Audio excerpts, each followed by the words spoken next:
Good morning. Hey, we're talking about elbow pain today, which is something that's really common. There's a couple different types of elbow pain, and when you come in, we do an examination to figure out what's going on with you. But today we're going to talk about the most common things. A pain right through here is almost always, it's called tennis elbow is the common term, but it's lateral epicondylitis. It's a really common area to have pain. If you have pain on the inside, it's actually called the golfer's elbow, which is medial epicondylitis. Then there's a couple other variations of elbow pain that'll happen in the middle. But we're going to focus today on the most common one, which is pain right there.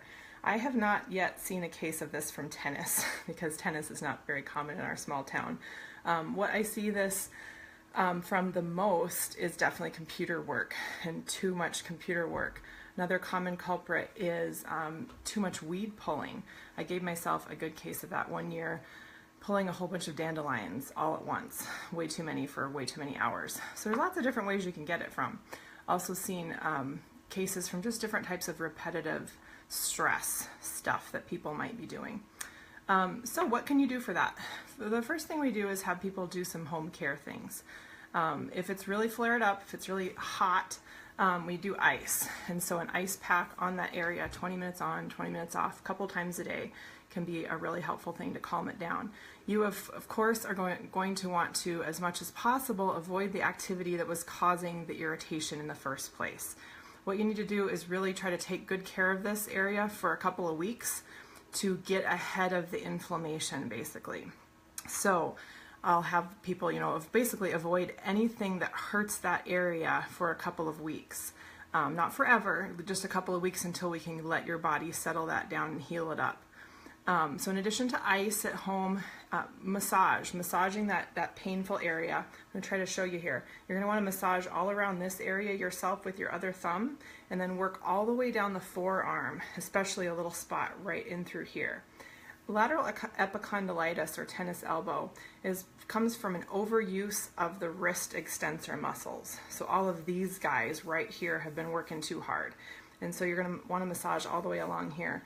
I usually tell people to use some biofreeze or China gel that we carry in our office to also help cool it down and provide some lotion to massage in that whole area. So a couple times a day do that. Do some stretching, just easy stuff like pulling your wrists down, pulling your wrists back, doing some elbow extensions, making sure you're extending your elbow completely. Those are really helpful. We have these little straps here in the office. You can find these over the counter different places too.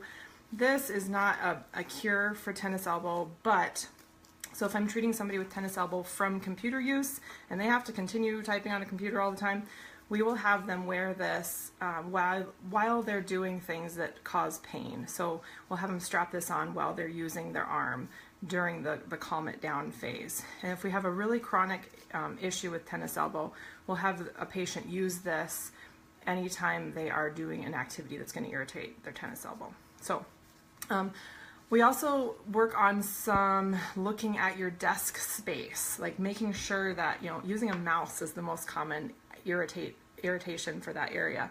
So I talk to people about getting a different type of mouse, or lowering the mouse is usually what needs to be done, and things like that can make a big difference. One of the things we use the most in our office for tennis elbow, or really all kinds of tendinitis, because that's what it is, or itises, is acupuncture. And so for those even the really stubborn cases of tennis elbow, that's usually completely cleared up with home care for a couple of weeks and 4 to maybe 6 acupuncture treatments. So I hope that was helpful. Please let me know if you have any questions at all, and have a great Monday.